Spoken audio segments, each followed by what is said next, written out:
Hi everyone and welcome back to my channel. I hope you're all doing well and having a fantastic week.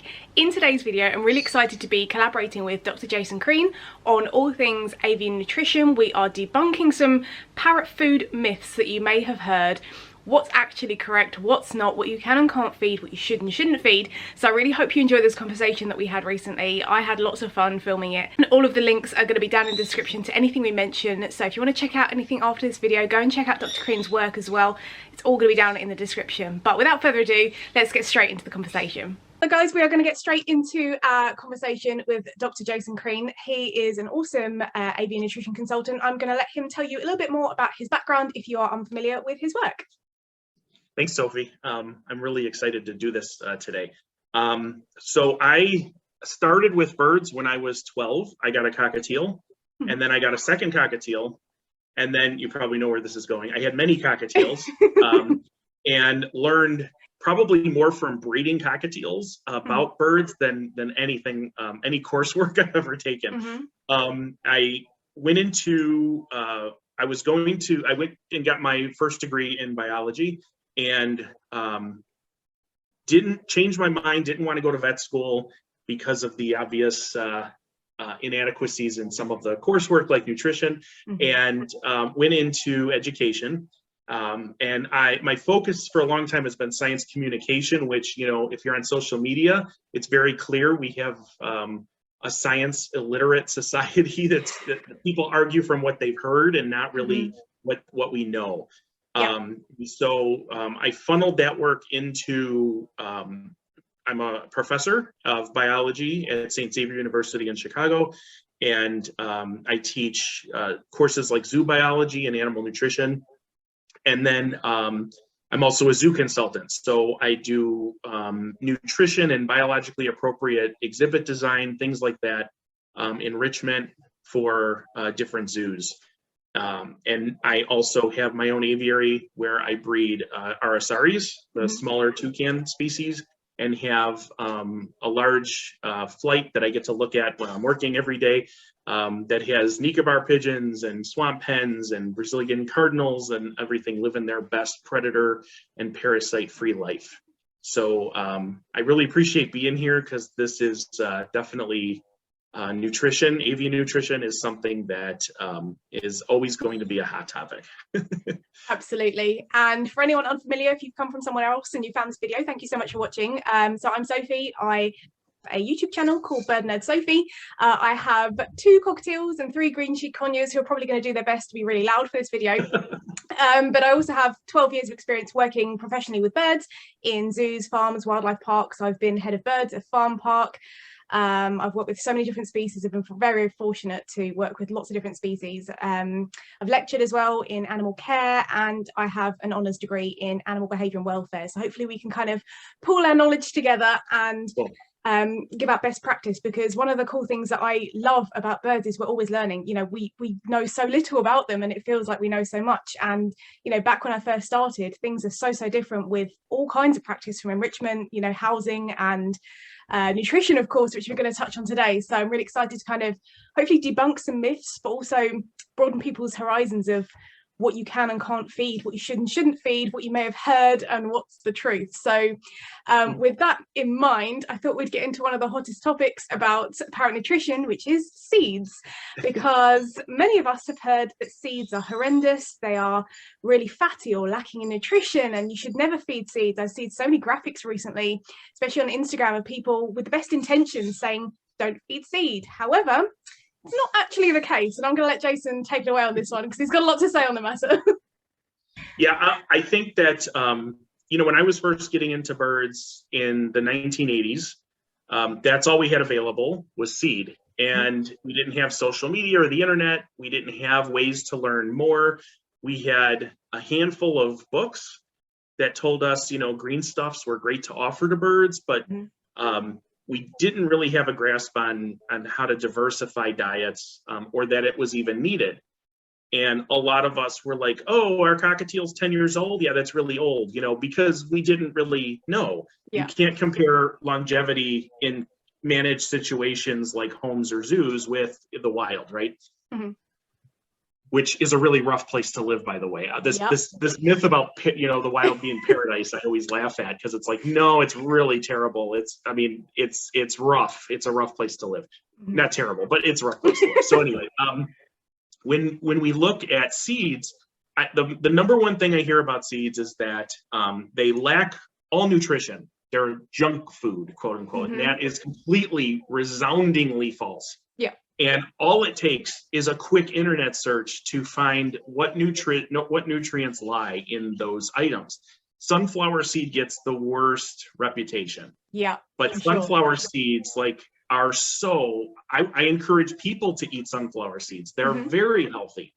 The problem, and I'm going to say this very plainly, is that if it's the only thing or the main thing being fed, you're of course going to have nutritional deficiencies. That goes with anything, any item, regardless of what it is that you're feeding. If it forms the predominant part of the diet, you are risking nutritional deficiencies. And we get this with pellets. I mean, I've interviewed many veterinarians, and they say it doesn't matter if they're on pellets, they're still deficient in vitamin A.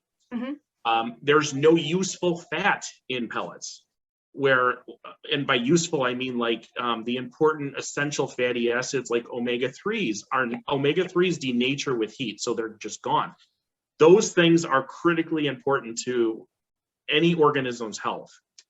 And if we stop feeding seeds altogether, that is hugely problematic. And you said the F word earlier, Sophie, fat. Yeah. Fat is critically important. Like, every cell in our body is covered in 2 layers of lipids. Like, we need fat. All organisms need fat. And so if you're shooting for a non-fat diet, worst idea ever. If you're looking for a low-fat diet, bad idea. But you need to look at what fats you're limiting. And those omega-3s are super important. And you can't get those in a processed food. So that's something to think about when we're talking about seed. For sure. And a lot of birds, especially, you know, the little ones like cockatiels and budgies and things, would naturally have seed as part of their diet. So allowing them to express natural behaviour of dehulling seeds and that kind of thing is actually really enriching. It's good for beak health as well, to actually allow them to manipulate seeds and express that natural behaviour. But when we're thinking about seeds, are there any seeds that stand out to you? I know there are some to me that are so vital to kind of have as part of a diverse diet. I mean, for me, hemp seeds are a big one, and I normally use them for training treats, and they're very reinforcing for my guys, which is great because they're in a tiny little package. I know we've mentioned sunflower seeds. Which other ones would you recommend as part of a very varied diet?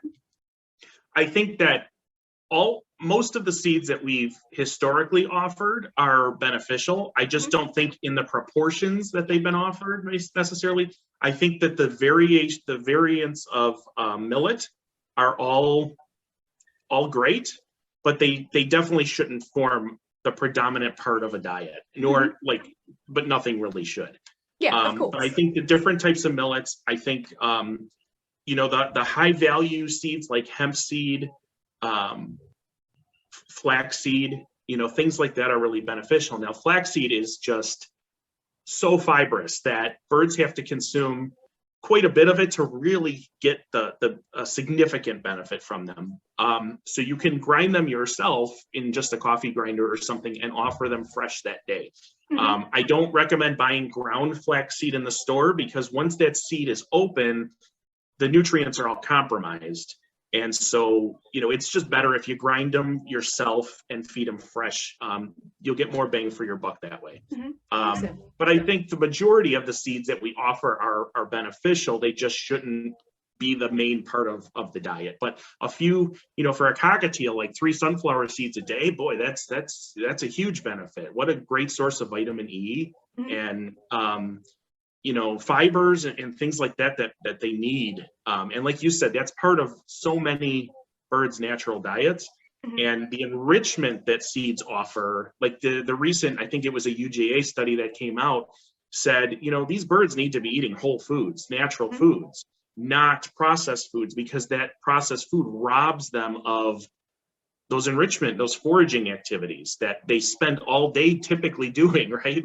So, letting them eat different types of seeds and crack the different types of seeds keeps them not only physically healthy, but mentally healthy as well. For sure. And there's also other ways to really enhance seeds as well and make them more bioavailable and bring out the nutrition. And that is, of course, sprouting. It's something I'm really passionate about. It's something we do a lot. I'd like to get into sort of growing microgreens and things, but it's not something I've tried as of yet. But sprouting is so vital to add those complete proteins and things into the bird's diet. And I think some people are a little bit cautious about trying sprouting because they're worried about, mold and bacteria and all those kinds of things. But I thought maybe we could touch on why sprouts are so vital as part of a diverse and varied diet. Sure. And Dr. Becker always says, stop fearing food.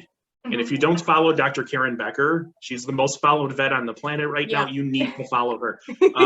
She always says, stop fearing food, because we have been scared out of feeding some things because of anecdotal evidence, stories that people will tell. And sprouting is I can't do a lecture without somebody putting up their hand saying, my vet told me that sprouting is dangerous. And I'm like, well, everything's dangerous. It just having an open window or a closed window, for that matter, when you have a bird, is dangerous. Let's be realistic here. So, and it's funny because somebody just posted on my Facebook group, the Avian Raw Whole Food Nutrition group. They submitted a post that said, my vet just told me that sprouts are nutrient deficient because they're grown in water and they don't get any nutrients that way. And I said, okay, let's talk about the biology of a seed. The biology of a seed, which includes, what we typically think of seeds as well as grains and like legumes, they all contain nutrients packed away that are going to fuel their growth, okay? Plants like these behind me have leaves because they're using sunlight to fuel the food making process called photosynthesis, right? Sprouts, inactive seeds don't have that. So seeds have proteins and starches and things like that, fats, that allow them to transform when the environment is right. And usually that means moisture, water. So you add moisture to a seed and it starts turning, that biochemical reactions begin, and it starts turning that storage into nutrients that we can take advantage of. And it happens quick, within a couple days, few days. So you want to start feeding sprouts as soon as they have that little tail and not let them keep growing into these adult plants. That being said, that's what we're trying to capture when we do sprouting. And you're right, like they can get all kinds of valuable proteins and things like that from the variety of things that we can sprout. Legumes, you're pretty limited on what you can sprout. Lentils are fantastic. You don't even need to see a root on a lentil. You just soak it overnight, you can feed it. Peas, my birds love sprouted peas. Mung beans. But bean-wise, you can really only sprout mung beans, adzuki beans, and then garbanzos or chickpeas. Those are the three main non-lentil legumes that you can sprout with success. Otherwise, most of the seeds you can sprout, but capturing that nutrient as soon as it sprouts is so simple. It's so easy. And you just have to make sure you're rinsing. And I use a stabilizer that I get from ChinaPrairie.com that's grapefruit seed extract based. And that, I know some people use like food grade hydrogen peroxide, anything like that will help deter microbial growth. I use apple cider vinegar, so that's just another one. It's more accessible to us here in the UK. You have to use that much more concentrated than you would the others. I actually ran bacterial plates at the university looking to see I saw your information on that. It was the only thing we got zero growth on was that GSE. But so using something like that will help. But in reality, if you're soaking for 12 to 24 hours and then you're draining them and letting them sprout, you really only need another 24 hours. Everything's pretty much ready. And some things you can soak just overnight and offer right away. So it allows them to be more nutritious, more, and the word bioavailable is perfect because it allows those nutrients to be accessed and assimilated by the body. And that's what our goal should be. Awesome. And I've seen a few posts recently from some people with, big audiences saying that birds should not have sprouts or soaked ingredients every day because of risk of too much protein, or I don't know, hypervitaminosis or something like that. And I thought maybe we could touch upon maybe the myths surrounding that. Yeah. So there's a lot of hearsay. I was actually a speaker at a conference, and I was on a panel with 4 veterinarians and 2 conservationists, and somebody asked that question, and you could probably assume what the veterinarians said. Yeah. But it was more about hormone like surges and things like that. Yeah. The key here is that you aren't offering this giant abundance of food one day and then not doing it again for another several days, let's just say. What you want is some consistency with diversity every day. What I mean by that is you want to be offering these foods, a diverse amount of whole foods, but you want to be offering that every day. I don't have hormonal birds. I don't have birds that pluck. I don't have birds that are chronic egg layers. I don't have any of that because my birds are getting a consistently fresh food diet every day. I'm not overfeeding them. I'm not putting a plate full of food in front of them, which is a bad idea. I am putting food. I'm putting appropriate portion sizes, and we can talk about that later. Yeah. But I'm putting appropriate portion sizes of food in front of them so that they have access to those and are eating more of the diversity and not just picking out what they like because I'm limiting those portion sizes. So when I hear people say what you said, it's frustrating because it's just simply not true. You're not going, I have never seen, and none of the vets that I have ever interviewed about their clients have ever said that the birds had hypervitaminosis as a result of eating fresh food. They have said that about processed food. And that's where some of the recalls have come in over the years because of too much of a vitamin isolate, a vitamin extract or a powder that has been added to the processed food. That can be problematic, but you're not going to overdo if you're controlling portions and you're offering a diverse whole food diet regularly. Good. I'm glad we've cleared that one up for anyone who maybe has seen a few things online, because I've definitely seen it and thought, well, that's not quite true. But we've touched upon the concept of pellets, and I thought this would be a very important thing to cover. I've made a video on this before about my thoughts on pellets, which is probably going to echo what we're going to say here. But pellets are kind of often pushed by, vets, pet shops, even breeders, people online, influencers, whoever it may be. And they are kind of seen as like the ultimate food. You have to feed pellets. When I say that I don't really feed pellets, I might give a little bit as like a bit of fun and forage. People are like, well, what are you doing? That's a wild concept. And I thought we could touch upon why it's not a wild concept. And I'm sorry if you can hear my conures, they're going crazy. No. But I thought that we could just go into a bit more detail about why you don't have to feed your bird pellets. In fact, sometimes it's better not to, because there's just so much to unpick here, and I want to get it out to you guys so we can all kind of understand what's going on here with pellets. Yeah, and I think it's funny that we're calling processed food a wild concept, because it's like the opposite of wild, right? And it just it amazes me, because I remember a time where we didn't have those ultra processed foods sitting on shelves. That wasn't an option to feed. And the problems, the health problems, certainly have not disappeared among birds as a result. So as a biologist, I go to the research, and the research for the past few decades has shown us why processed food, ultra processed food, is bad for us. Mm-hmm.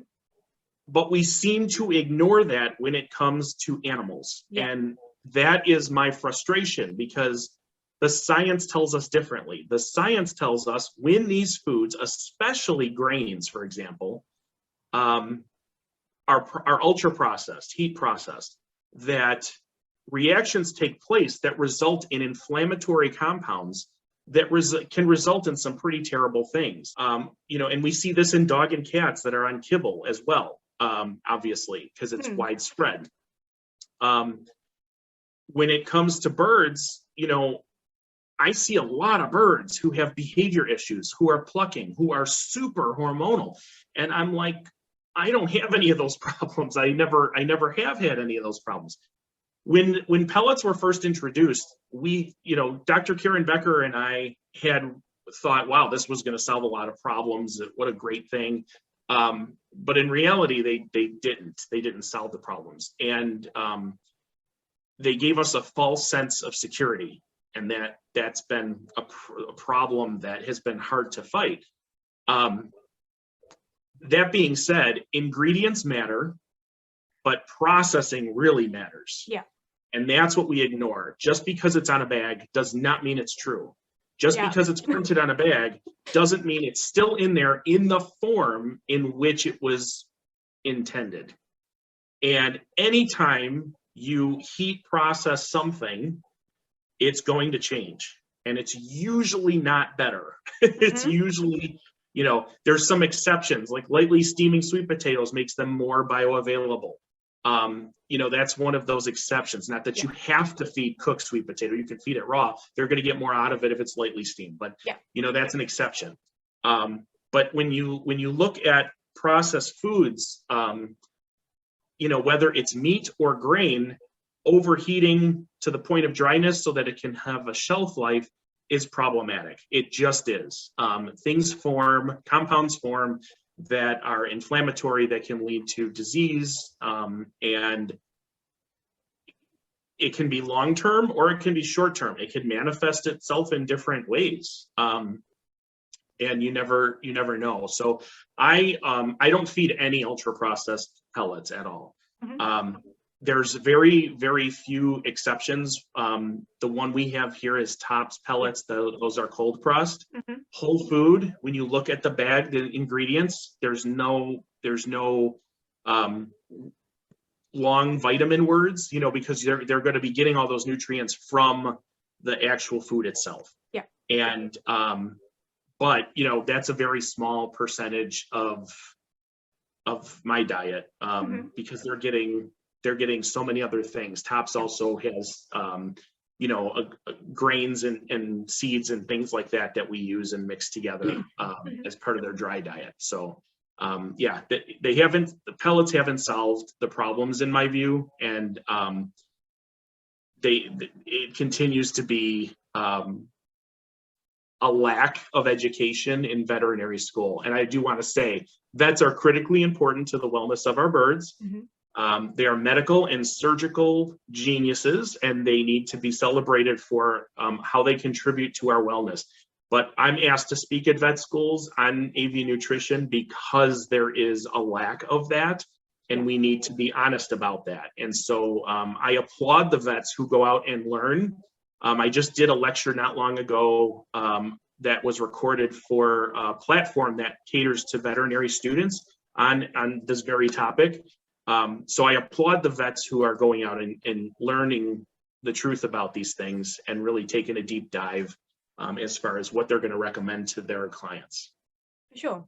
I had a few thoughts on pellets just while I was listening to you. The first one, my partner and I, David, actually have a behaviour consultancy called Best Behaved Birds, and one of the things we ask when we see clients is, what are you feeding? And quite often any sort of behavioural issues, as it were, we look at the diet, and if we see, you know, some of these colourful pellets with these harmful dyes in, we're like, well, let's get rid of that straight away, because there's no way we can work on a basis when we've got something like that in the diet, which is having such a huge impact on behaviour, because there is such a link between diet and how we, you know, how our birds behave.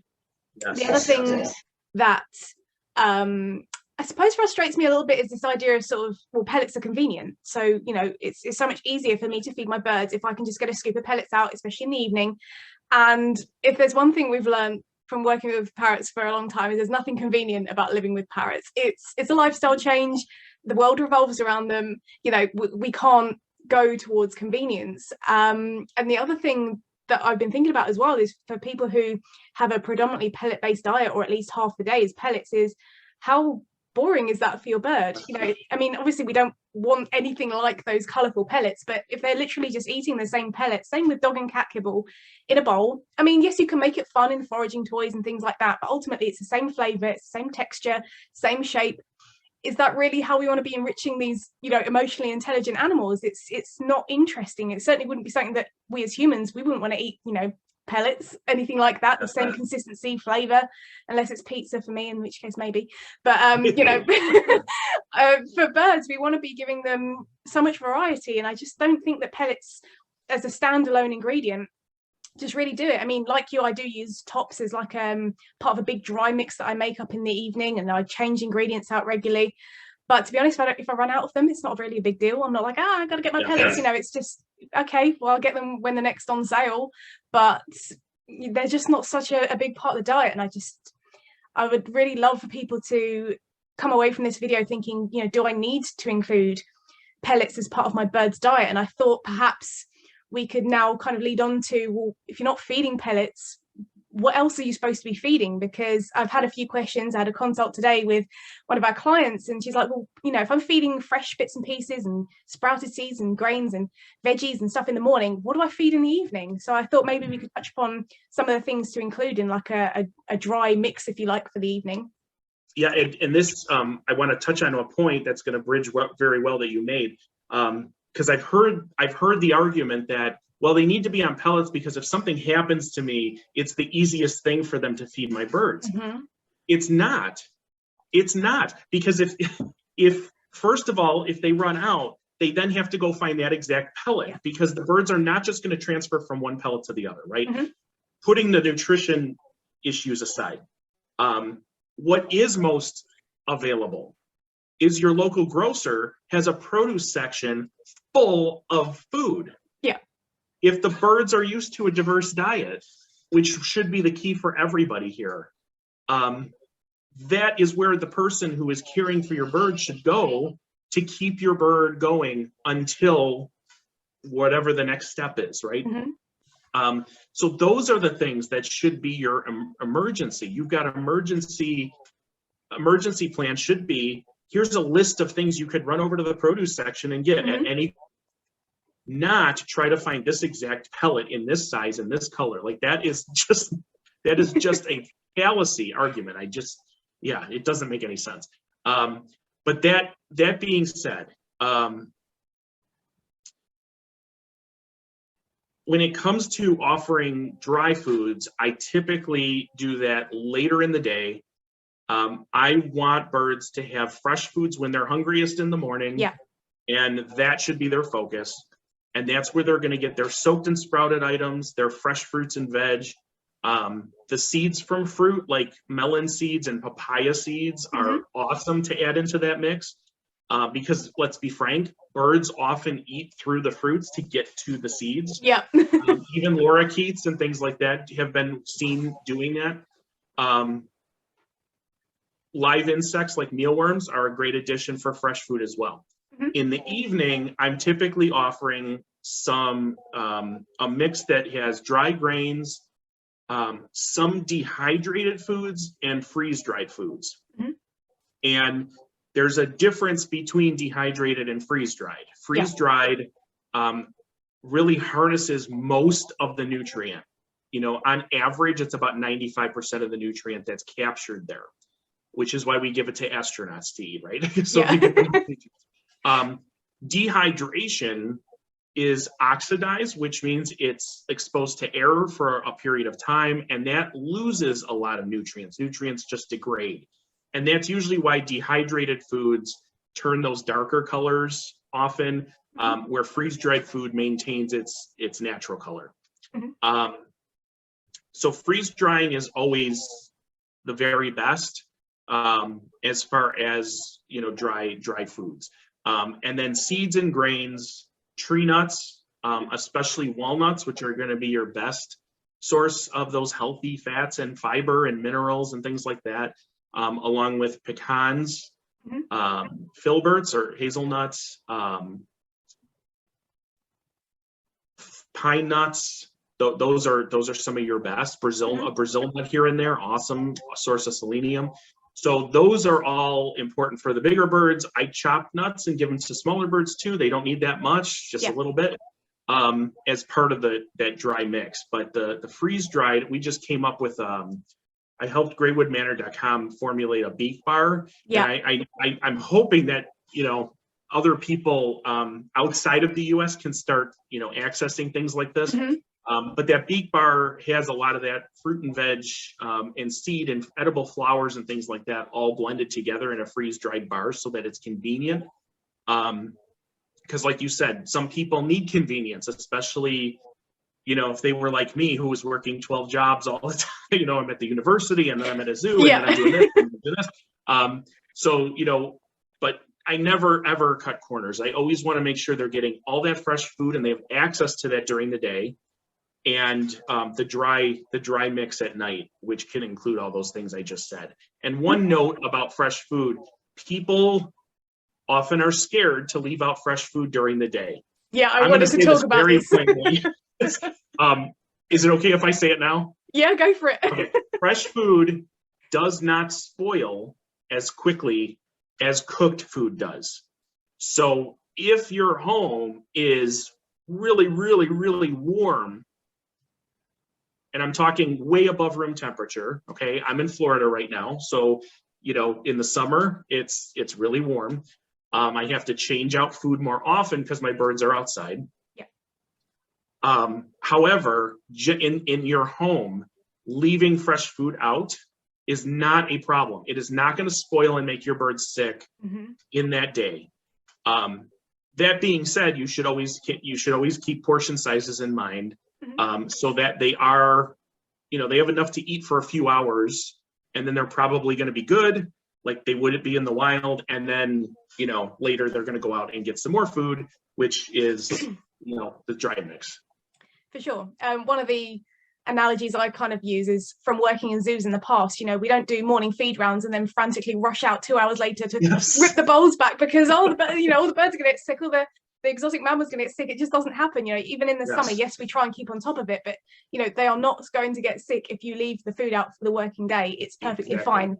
I mean, I'm very fortunate to work from home, so I can switch it out earlier if necessary because I know they're not going to eat anymore, that kind of thing. But your bird is going to be perfectly fine, and you want to give them that fresh food. You don't want to compromise. But perhaps we could maybe go on to some of the misconceptions about a few kind of fresh foods that people think are dangerous, and then we can go on to maybe some portion size myths as well. So I did write down a few things that people often say are toxic to birds, and I thought we could maybe either debunk some myths or say actually, yeah, maybe you shouldn't feed. So we'll go through a few different ones, and the first one I know what you're going to say, and we're going to go with mushrooms. So are mushrooms safe or not? Any mushroom that is safe for us to consume is absolutely safe for birds. Yeah. That being said, they should not be force-fed a ton of mushrooms, like I believe was done in a study that tried to say that then mushrooms were toxic to birds. That's not the case. Mushrooms have lots of benefits, and there's like lion's mane mushroom, for example, has some great adaptogenic benefits, which means it really helps kind of calm the nervous system. It's not a sedative or anything like that. It just helps balance things. But those, you know, little bits of those are not problematic at all. At all. And I've said on my channel, as I said to you before we started talking, you know, I've said in the past from information I was given that avoid mushrooms, but that's not what I'm going to do in future. The next one, which I've had a lot of questions about, is spinach and parsley. People say, well, it's got oxalic acid in it, it's going to prevent calcium absorption, it's horrendous, never feed it. When I say that I put spinach in my chops, people are like, oh my god, you can't do that. Can we talk about why that's not the case? Everything has, like, oxalates in it. You know, this once again gets to the idea of diversity. If you are feeding nothing but broccoli or nothing but spinach that day as a fresh food item, is that problematic? Of course it is. Is it toxic? No. But will it help? Will it help drive those nutritional deficiencies in the long term? Yes. So is offering spinach part of a diverse, fresh mix of food problematic? Absolutely not. They're getting what they need. What people don't understand, I think, by and large, is the wild habitat is full of nutrient-poor foods. Yeah. It is not this luxurious smorgasbord of foods that are available to these birds every day. Birds are surviving in the wild. We can help them thrive, which is much more than they can get in the wild. Sure. And that being said, if you're offering that diversity, we have more foods with bioavailable nutrients than they would access in the wild. So to try and pinpoint spinach as like this dangerous food when it's definitely not the only thing you're offering is not true. Kale, people push kale all the time. Kale has oxalates. Yeah. I mean, you know, and when people don't, I don't truly think that enough people understand when it comes to like where these produce items actually originated, because things like kale and Brussels sprouts and cauliflower and broccoli, those all came from the same kohlrabi. All of those came from the same source plants. Yeah. Mutations happen to that plant, and they're like, oh, hey, look, this cauliflower looks really cool. Let's breed this and make more. Like all of them are the same plant. They just have different aspects of them that we grow for food. And so, you know, knowing those types of things helps us make better choices. But it's it's some of the things I talk about in my Team Thrive program on Facebook, where we talk about what these produce items are, where they actually come from, how they're grown, and then what do you get out of them? Well, like what kind of nutrients you get out of them. And that's just something I was surprised at. Like when I started my undergrad, I was like, wait a minute, you mean apples weren't originally like this big and super sweet, you know, and there's like 1,000 types of apples in the world, and you know, they all come from these nutrient poor things, and all of our food, none of our food is really like natural. It's all come from, it's all been selectively bred based on these different traits that we find valuable and tasty. So no, spinach is one of those where by itself, it can be problematic, but not part of a varied diet. No. Yeah, for sure. And just like along the same theme, citrus and tomatoes get kind of lumped together as, wow, they're super acidic, you know, never feed them, they're terrible. But it's along the same lines, isn't it, of diversity. And if you're feeding a whole orange to a bird, that's obviously not going to be great for its digestive system. But why would you feed that, you know, that much citrus? You want to have variety. Yeah, I grow citrus here because I'm in Florida now, and I have no problem picking an entire kumquat or a lemon or an orange or anything like that, cutting it in half and throwing it in with you know, a large parrot or whatnot, and letting them destroy it, because we know that they're not going to get that much. What a lot of another myth that's out there is that this acid is going to somehow harm the birds. Yeah.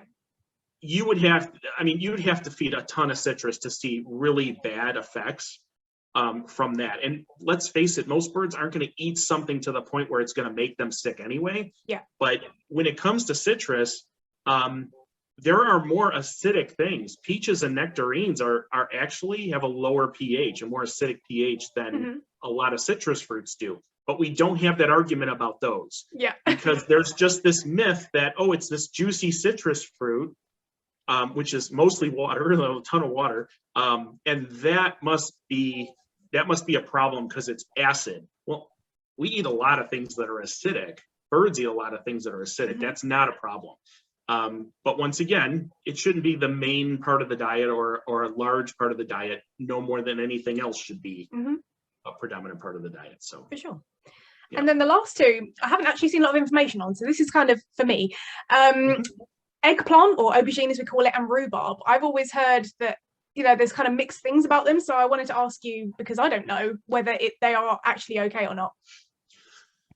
And there's no science on either one of those, right? No one's testing. There's no funding to test avian nutrition, really. You know, that's the frustrating part.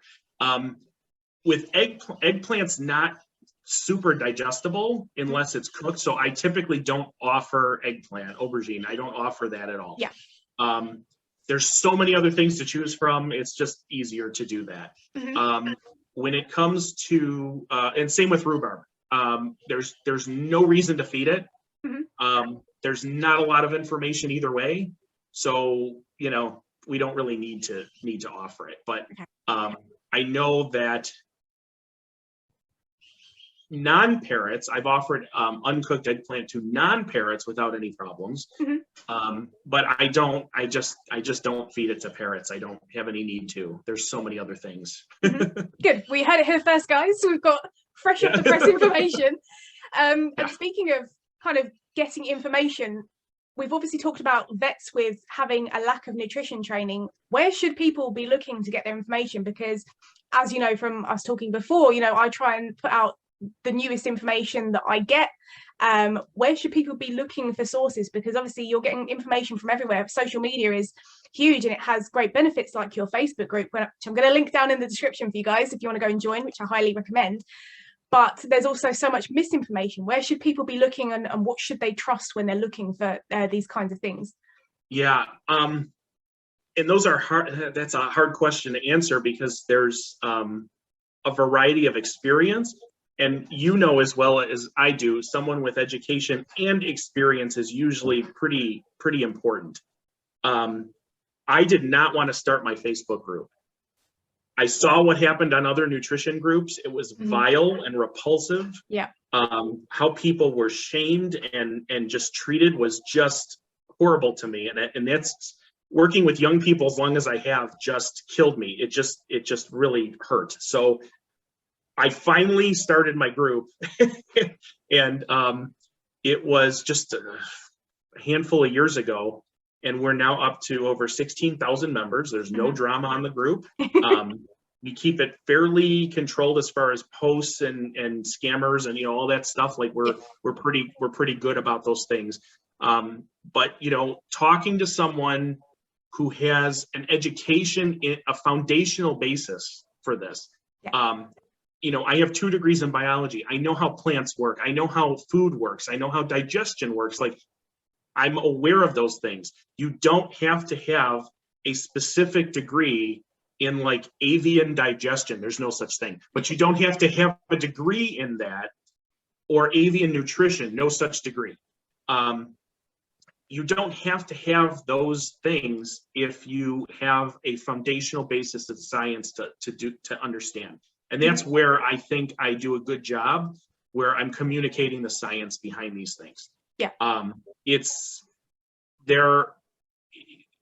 not going to say stay off of social media, but you have to weigh everything you read, everything you hear with a grain of salt. Never take anything as fact and then repeat it, no pun intended, parrot it back out to the general public. Like, oh, well, I heard this. Yeah. And then because there are bystanders who will just take that as fact. That is incredibly dangerous. And I think that's why our pandemic has continued, because people are just parroting what they heard, or they're taking a political stance instead of a science stance. And that to me is hugely problematic, and one of the reasons why there's such a lack of unity when it comes to, you know, these ideas. Definitely don't go to pet food manufacturers for your information, for obvious reasons. And you know, if you are using your vet for nutrition advice, find out what kind of research and education they've done. It's you're the client. You're entitled to know, you know, where they're at when it comes to that. And like I said, there's a ton of really awesome veterinarians out there who are who do the reading, who see the value, who trust their clients to make good decisions based on the information they're giving them. So, looking for those veterinary practitioners is important. And one of the things that I suppose seems like a new concept now, but that's been going for some time, is the concept of parrot tea or avian tea. I know you've worked a lot on formulating loads of different blends. Here in the UK, we have Polly's Natural Parrot Boutique, who we love on the channel, buy all the time. And then in the US, we've got like Greywood Manor. And I think some people sometimes see these kind of products as like a gimmick and like, oh, well, why would I need to use a tea as part of my diet? What's the benefit of that? So I thought we could touch a little bit on why we should be offering teas to birds and what the benefits are. Well, and it's interesting because they grew out of necessity. Just a few years after I met Karen Becker, I had an Aracari, little toucan. They're this big, but their beak's also this big. Yeah. And she was my first, and she was diagnosed with iron storage disease. Now, that hemochromatosis is very common in all the toucan species, the lories and lorikeets, starlings, mynas, those types of birds. But we're starting to see it in other birds that are eating less than desirable diets. Yeah. That are rich in iron where they wouldn't normally get all of this iron, like ultra processed pellets. So that being said, we treated her, and Dr. Becker said, well, I want to get her on tea. Now, this is completely new to me. And in her internship, and this actually grew out of the research in European zoos, where she did her internship at the Berlin Zoo, and they were offering different teas to different animals for their benefits or support benefits. And so, teas aren't used as witchcraft. They're not used as medicine per se to cure things. They're there to help support and balance, which is part of why we want a healthy diet, diversified diet anyway, to maintain a healthy balance. That's what tea is. Tea is a food. So we offered decaffeinated black tea, because those tannins bind to the dietary iron and keep it from being stored in the liver, which ultimately is what kills these birds. And not just these birds, but lemurs and rhinoceros and other things. So then it grew into, well, what else could we be putting together in these blends that would help support these birds in our homes, where they're not living in a natural environment, and and that sort of thing. And that brought us obviously to, like, the first thing was, okay, calming. Like, how can we get birds to have to reduce anxiety and stress? Yeah. And there's obvious things out there like chamomile and lavender and things like that. Now, you can't just throw all these things in a bag and offer them to your birds. They have to be formulated so that they're not getting too much of any one item when it's brewed or fed dry, whatever it is. But those things are all they all have benefits. And we know, my Italian grandmother knew that chamomile was good for stomach upset and sleeping and stuff like that. So we're just taking that kind of conventional wisdom that is now scientific, because those compounds have been identified in all these different herbs and flowers and things like that, and put it to work for our animals. For sure. And I will leave some links below if anyone's interested in finding some teas and things. I'll leave some links below of the ones that we have, and the Greywood Manor ones in the US as well.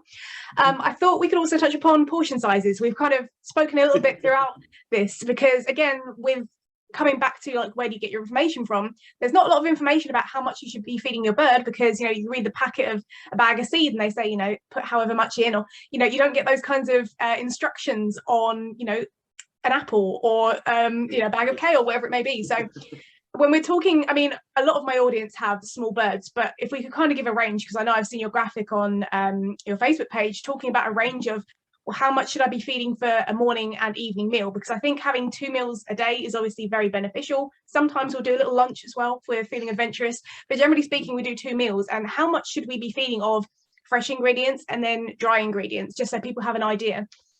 Yeah, so there's a lot of variables at play in anyone's home, right? So birds have different levels of exercise. They have There's different temperatures where they're maintaining their own body temperature. Mm-hmm. There's just a lot of variables at play. The species of bird.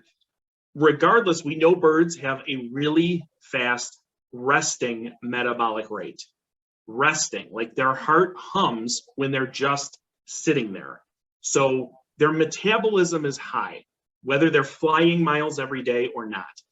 That being said, it's good to start with a baseline. I start with the tablespoon method as far as a baseline, where they get a heaping tablespoon of fresh food for something like budgies and cockatiels, all the way up to 3 tablespoons of fresh food, heaping tablespoons for like macaws and cockatoos, and 2 for the ones that are in between. And then the same with dry food in the evening. Now, if they eat all of that quickly, then at least you have a baseline knowing, okay, they ate this much, I can add a little bit more at lunchtime or, whatever. Or the following day, maybe I'm going to add a little bit more of this. That's fine, because you know that they're consuming all of the different items, or at least most of those different items at a sitting. That's the key. We want diversification, because that means you're covering all your nutritional bases and they're not just picking out what they like and that's it. So that tablespoon method seems to be really helpful. And if you think about like the size of a bird's crop, how fast food actually moves through their body, in the big scheme of things, yes, they may poop every 15 to 20 minutes, but how much are they actually pooping based on, versus the food that they're intaking? Yeah. So, those types of things, if you really think about them, the crop of a cockatiel is this big, so a tablespoon is way more than they can handle in one sitting, but at least you have a baseline as far as how much you offered and how much they're consuming. And the same thing with the dry food. Sure. And if there's anyone out there thinking, well, my bird's just not touching fresh food, what am I supposed to do? I've tried offering different chops and things like that. I think one of the things I'd like to stress with you, because I know I've seen it in other interviews as well, is it's not just about, necessarily putting food in a bowl.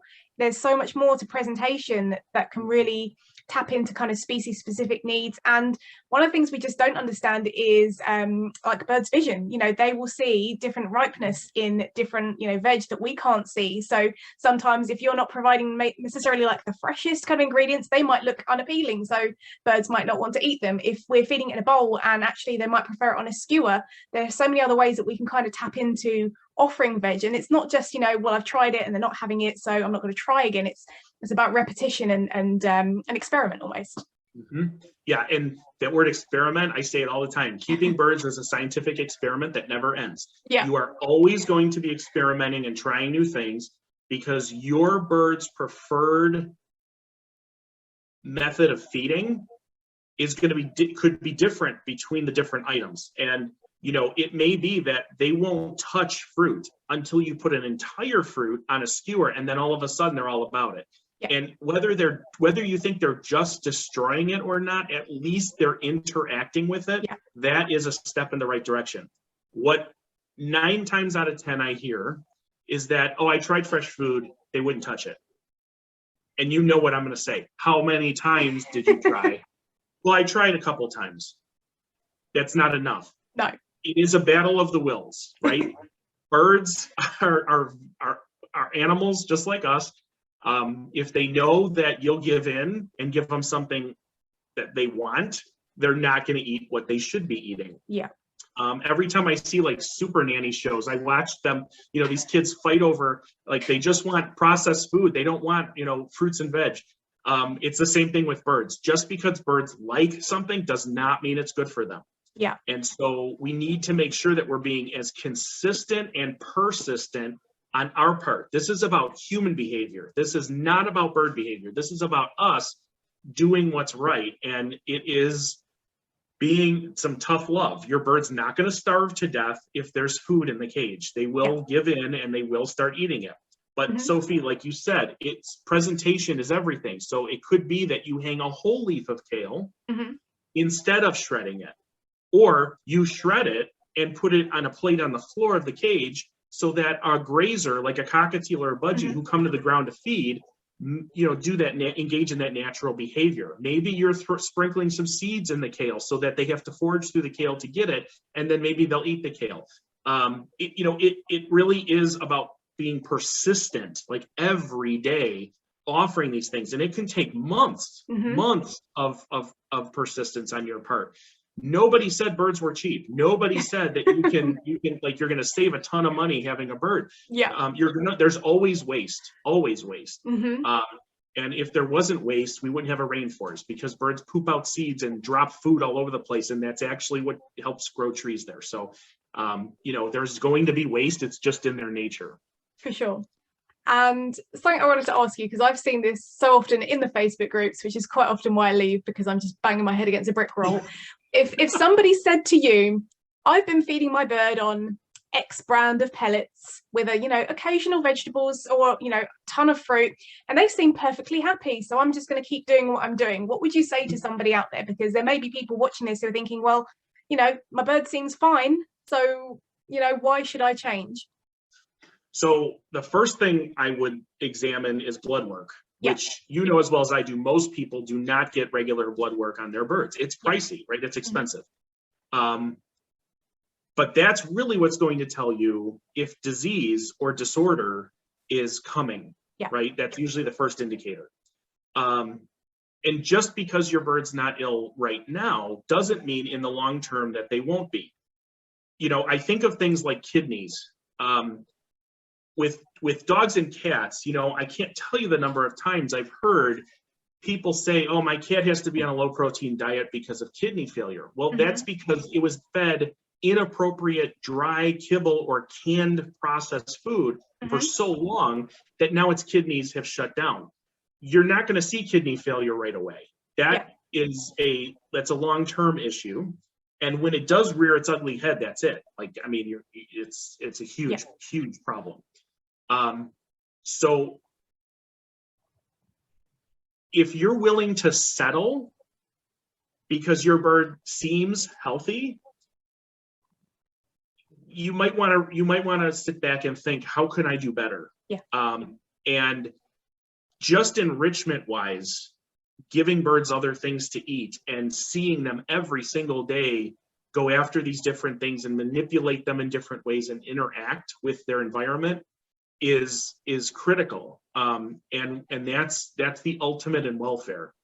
But if you're willing to settle because of what it appears to be, that's not enough evidence for me. I want more. I never want to cut corners. I want to do better. Yeah, for sure. I mean, my kind of ethos is I feel like I'm never doing enough. I feel like I always need to drive for more information. What can I do better? Even though, I feel like my birds live to a really great standard of life in my home, but what can I do better? What can I change? What's different? What's coming out as new information? One of the things I saw a few months back was the benefit of coconut oil, which I saw in one of Dr. Karen Becker's videos. And, it's been fantastic seeing my conures just really loving it some days and not wanting it some days because they're self-selecting whether they want it or not. And it's really, really interesting to see. But I thought, for my part, I would kind of finish on just touching on how unimportant vitamin and mineral supplements are. It's a question I get a lot. People are potentially feeding a really great diet, but they say, well, what vitamin and mineral supplements should I feed alongside that? I'm not going to touch on what vets say because that's dangerous territory, but can you just reiterate with me that a bird who is being fed on a diverse diet just doesn't need any extras, synthetics, anything like that? Correct. Yeah, and synthetics are often not bioavailable either. If you take a vitamin C capsule, you will notice that your urine is usually a much brighter color than usual because you're expelling a lot of it. You're not, your body's not using it as much as it should be. Where do you get vitamin C from? A fruit that's high in vitamin C. Like, that's a valuable food item, and you can get more vitamin C out of that one fruit than you will ever be able to take in a supplement and your body actually use it. And that's one of the issues I have with ultra processed foods is the synthetic vitamins that are added so that they can say that they're in there, but whether they can actually use them or not is a completely different story. Yeah. There are some nutrients that are just more bioavailable when it comes to getting them in whole food. And it's because there's some synergy going on there. There's other compounds in that food that help you digest and or absorb the food that nutrient that you're trying to get into your system. So, you know, things like that. I've seen a lot of people talk about like vitamin D3 and how birds in the northern latitudes don't get a lot of sunlight and they can't manufacture enough D3. And it's questionable whether UV light is actually doing the job or not. Yeah. You know, they're like mealworms. You can put out live mealworms out in the sun for 15 to 20 minutes. You have to get over the yuck factor. You just have to get over that. That's you, that's not the bird. And over time, birds will start to see those as food. I have some birds that pick them up right away, and it's like, where have you been all my life? Like, what? I need this in my life. But within 15 to 20 minutes of exposure to sunlight, mealworms will start producing D3. You've got a D3 source now, and a bioavailable one. You know, so those are types of things that you can do to enhance the diversity of nutrients that you're giving your birds. But you're going to cover all your bases if you're giving your birds a diverse diet. You don't need synthetics. Yeah, I think this is one of the things that people are worried about. Again, I've seen in your other videos, you know, well, how do I know that my bird's getting enough of, you know, each and every vitamin and mineral by, you know, feeding whatever? And it's about diversity, and, you know, not going to get the same thing every single day, but the body stores certain things for when they need it. It's not like they've got to get their percentage of vitamin C and everything like that every single day. It's impossible. Yeah, so birds don't get 100%. No organism really gets like 100% of their nutrients in a day, every day. Yeah. Like, you know, I mean, can you imagine having to eat all of our nutrients in three square meals a day? Yeah. Like, that's not going to happen. That can't happen. So it is one of those things where people don't fully understand, by and large, what it takes to get your nutrients. Like, birds can consume a little bit of this, and that's enough nutrient there to keep their bodies functioning in that way for days. And so, yeah, offering diversity. I don't have birds that are nutrient deficient in anything, and I'm not giving any synthetic vitamins at all. None. Good. None. Awesome. Cool. So do you have any sort of final thoughts, any messages you want to get across to anyone who, you know, what's your sort of final message to everyone who's been watching this video all the way through? You can start small or start big. It doesn't matter. Just start exposing your birds to new food items. And you're going to get so much more out of your bird's health. I think that you can join the Facebook group. Once again, you'll put the link in there. It's Avian Raw Whole Food Nutrition.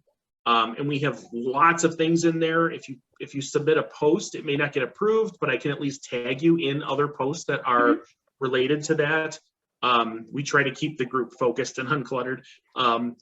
I also have drcrean.com, that's drcrean.com/nutrition, which has information on there about like articles I've written about teas and other types of things, as well as how to join Team Thrive or access some of the products I had a hand in formulating. I'm not an employee of any of those people, but I do like to support those small businesses that are doing all this good work.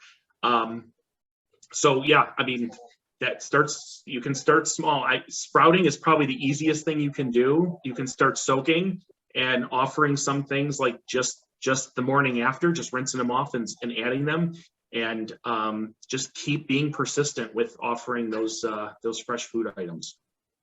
Awesome. Well, I hope you guys have enjoyed this conversation. All the links are going to be down in the description for all of Dr. Crean's information and teas and things like that. Any videos of mine that I think are relevant, like coconut oil. But yeah, I hope you really enjoyed this. And thank you so much, Jason, for taking the time out of your day to chat to me today. No, thank you. I appreciate you. And I really appreciate everything you're trying to get out to people. So thank you for that.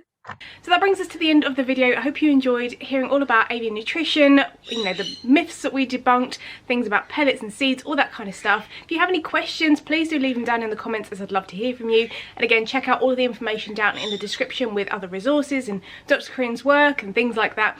And hopefully all together we can make this change with avian nutrition to give our pet parrots the best possible diet. So thank you so much for watching. I hope you're having an amazing day.